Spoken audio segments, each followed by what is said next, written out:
Amphibia, série animada criada pelo animador e diretor Matt Browley, foi anunciada entre 2019 e 2020 pelo Disney Channel, juntamente com The Owl House, outro desenho animado que eu já falei aqui várias vezes no canal.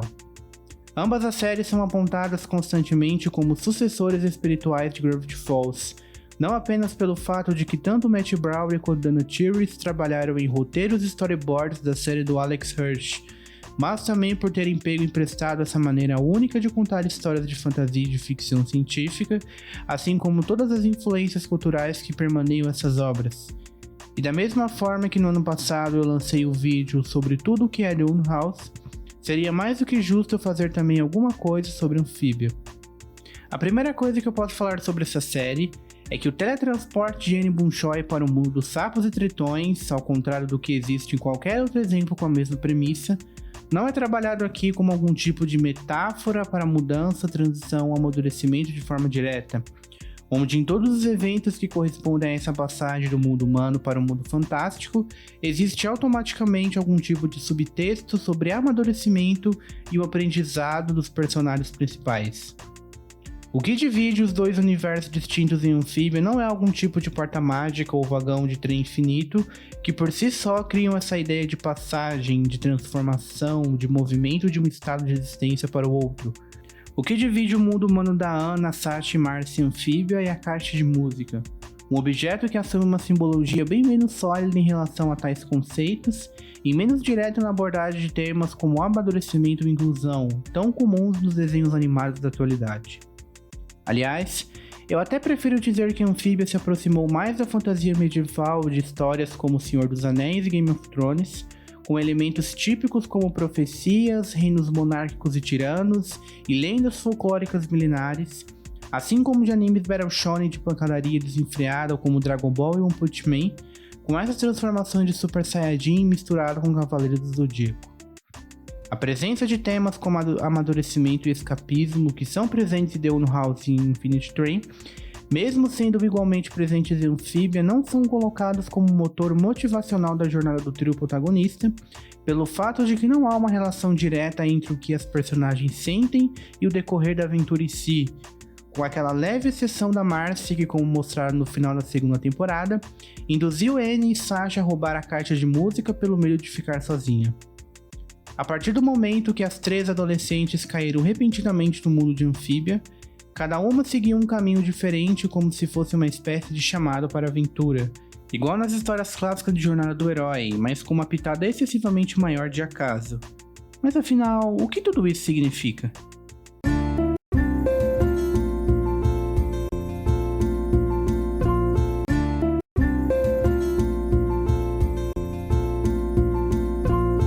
No vídeo que eu lancei no ano passado sobre The Owl House, onde eu fiz uma comparação entre a série da Dana Terrace com Infinity Train, eu afirmei que as duas obras se baseiam na premissa de adolescentes deslocados de suas realidades do mundo humano, partindo para uma jornada em um mundo fantástico e paralelo. Amphibia, porém, se diferencia de ambas as obras por dois motivos. Primeiro, porque essa mudança do humano para o fantástico é uma transição que acontece entre aspas ao acaso, que ocorre simplesmente por causa de um acidente, sem que haja um motor motivacional ligado ao que se passa no mundo humano, mesmo que as personagens apresentem problemas e questões não resolvidas na realidade anterior. Segundo, porque nesse caso não estamos falando de uma protagonista, mas três, cada uma se relacionando de forma diferente com este novo universo, onde cada caminho percorrido é construído como se fosse um espelho da personalidade de cada uma. A Anne descontraída e alegre, morando com uma família de fazendeiros, a Sasha violenta e rebelde se transformando em uma coronel de um exército de sapos, e a Marcy tímida e introvertida virando uma aventureira que resolve enigmas e traduz idiomas exóticos. São pequenas expressões de personalidade que existiam na vida de pré-adolescentes normais que iam para a escola e que são apenas traduzidas e remodeladas para esse mundo fantástico de Amphibia.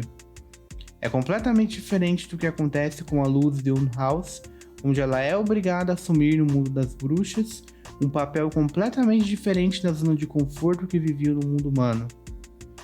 Como foi dito agora na introdução, o universo de Amphibia só passa a assumir uma abordagem mais sólida e direta sobre deslocamento e pertencimento através da Marcy no arco no final da segunda temporada, no qual é revelado que o medo da solidão e de ser separado de suas amigas a motiva a pegar a caixa de música. Ou seja, a premissa da animação é muito mais sobre o aperfeiçoamento de relações e sentimentos que já existiam no mundo humano, mas que eram imaturos e imperfeitos. O mundo de Amphibia não criou a amizade entre o trio, mas apenas expôs seus defeitos e propôs uma solução através do perdão, com aquela lição de que se você foge dos problemas, eles uma hora voltam até você.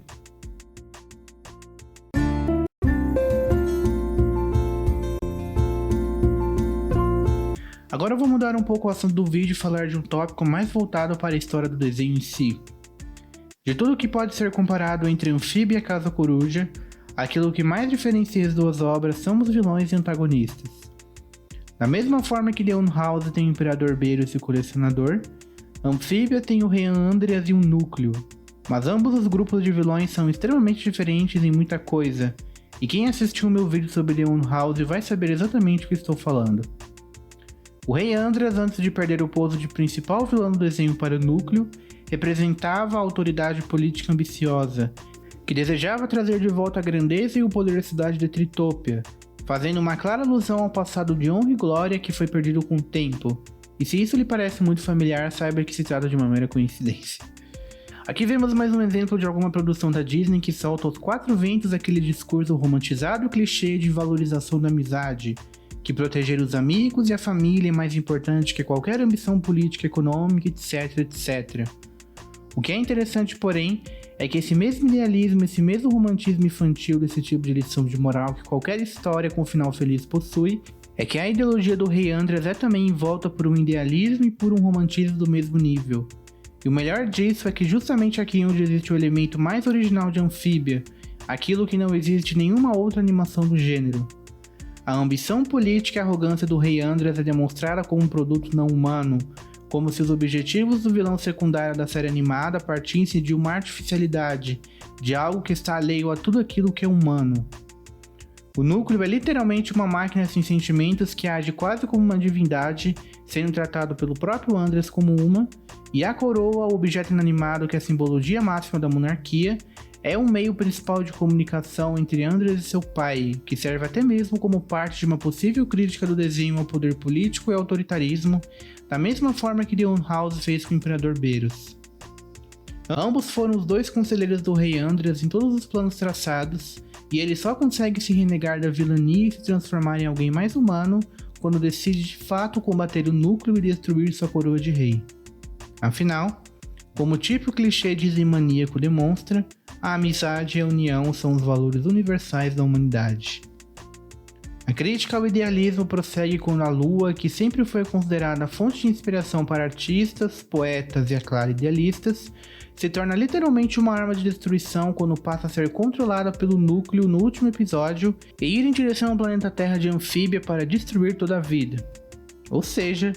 o satélite natural da Terra que antes inspirava poesias, artes, a mitologia e religião, agora é uma arma de destruição em massa. A luta entre vida e antivida já era um tema presente em Amphibia antes da luta final com os desdobramentos sobre a profecia da caixa de música,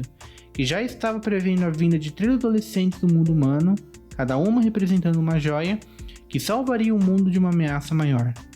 Essa maneira da fé e da esperança ser depositada em um nível surpreendente em uma salvação metafísica, uma esperança baseada em uma religiosidade que beira a fé cristã,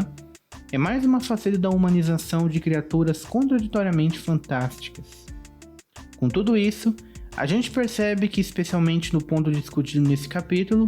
Amphibia é um desenho animado sobre humanização, algo que está muito mais presente do que nas outras temáticas que são trabalhadas na animação, essas últimas que são mais um ponto de encontro com outras séries animadas. A humanização de Amphibia está basicamente em algo que não existe nem em The Own House nem em Infinite Train. Está presente, assim como a personalidade de Annie, Sasha e Marcy na sua individualidade, justamente no ponto de discussão que torna a obra única.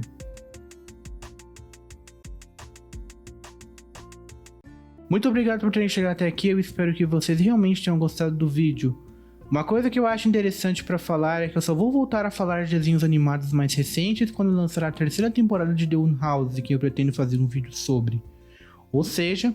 Juntamente com os vídeos de anime, cinema, quadrinhos, séries e artes em geral, os próximos vídeos sobre cartoon serão mais voltados a outros tipos de séries animadas, como os desenhos da Nickelodeon e do Cartoon Network dos anos 90 e 2000, e até algumas produções animadas da Marvel e DC que eu tenho muita vontade de trazer ao canal. De qualquer forma, muito obrigado por terem chegado até aqui. Meu nome é Vinícius e esse foi mais um vídeo do Anti-Herói, um projeto de Vini Sai do YouTube. Se inscrevam, curtam, ativem as notificações e todo aquele clichê do YouTube e até mais.